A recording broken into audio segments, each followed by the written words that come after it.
Okay, let's take a look at some of my goals from last year. Okay, 2x2, sub 4, nope.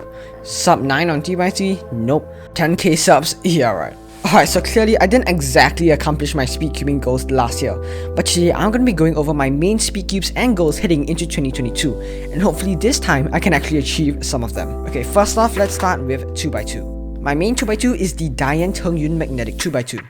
I've actually mained this cube for a very long time since I received it, and I've really had no reason to change mains. This cube's turning is both quiet and satisfying, and also has outstanding performance.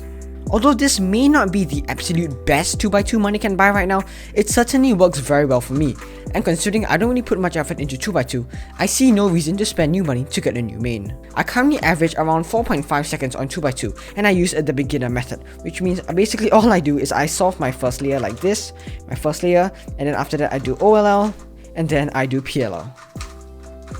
Heading into 2022, my goal is to learn full CLL, which means after I solve the first layer like this, all I have to do is one algorithm to solve the rest of the cube, and there are 42 algorithms for this. I hope to be able to average sub 4 seconds or maybe even low 3 seconds after learning CLL.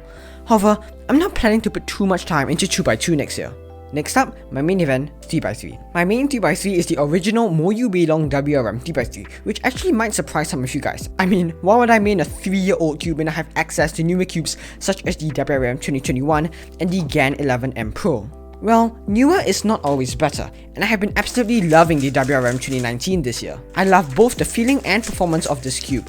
It's extremely reliable, stable, yet effortless to turn, and rarely locks up or catches. No matter how hard I try, I can't seem to achieve the same kind of times that I do on this cube on newer cubes like the WR M 2021 and GAN 11 M Pro. I currently average about low 9 seconds, and my goal heading into 2022 is to average low 8 seconds, which I think should be pretty manageable, considering I already average sub 9 on a good day. Since this is my main event, I will be practicing it the most this year.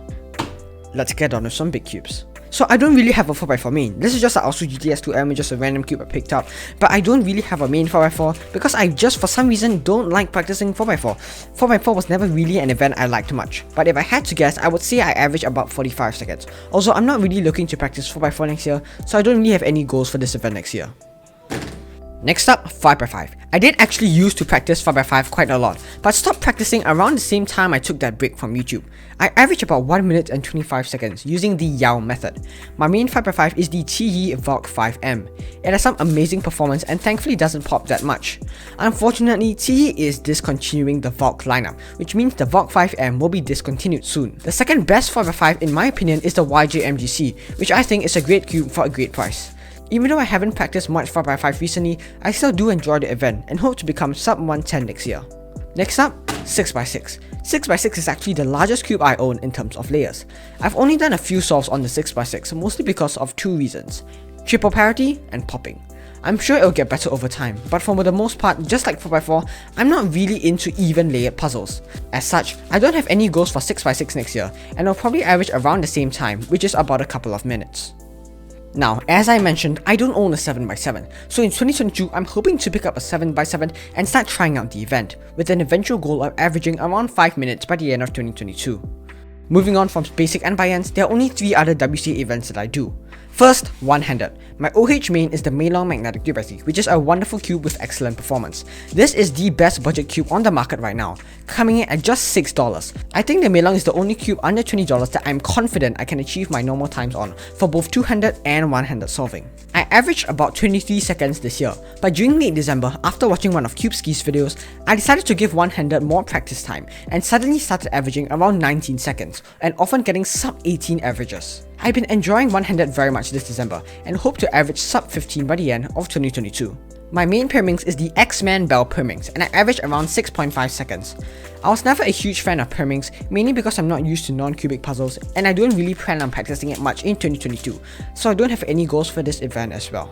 Same goes for Megaminx. I main the Dayan Megaminx V2 M and average around 1 minute and 20 seconds, but I don't really practice the event much. For Scube, Square One, and Clock, I don't have any of these cubes, and I hope to pick them up next year and start trying out these events. Currently, my 2 YouTube channels have 4.8k subscribers and 300 subscribers respectively. My goal in 2022 is to hit 10,000 subscribers on my main channel and 1,000 subscribers over on my second channel. Oh yeah, for those who didn't know I have a second channel yet, go subscribe, link will be in the description. Apart from my YouTube channels, the only other social media platforms that I use are Instagram and Discord. I currently have 800 followers on Instagram and hope to reach 1,500 or maybe even 2,000 followers next year. As for my Discord server, it currently sits at 250 members. I'm not really too fussed about my Discord server, but the mods and I have put quite a bit of time into the server, and it would be nice if it hit 500 members in 2022. So the main aspect of my life, apart from studies and YouTube, is swimming. I'm a competitive swimmer, and although 99% of you guys have probably no idea what these times mean, here are my swimming goals for 2022, all times in long course meters by the way. For the 50-meter breaststroke, my goal is to get sub 30 seconds. For the 100-meter breaststroke, my goal is to get sub 1 minute and 6 seconds. For the 200-meter breaststroke, my goal is to get a sub 2 minutes and 25 seconds. Lastly, for the 50-meter freestyle, my goal is to get sub 25 seconds. I know these times sound pretty slow, but I'm only 14 years old and I'll be pretty happy if I achieved all these goals next year. Oh, would you look at that? I just got a message from totally not fake J-Bum, no way. Damn, he says if you like the video, you achieve all your goals in 2022. Okay, in all seriousness, if you enjoyed this video, feel free to leave a like and subscribe for more videos just like this one. I wish you guys all the best in 2022. Thank you so much for watching, and I'll see you guys next time.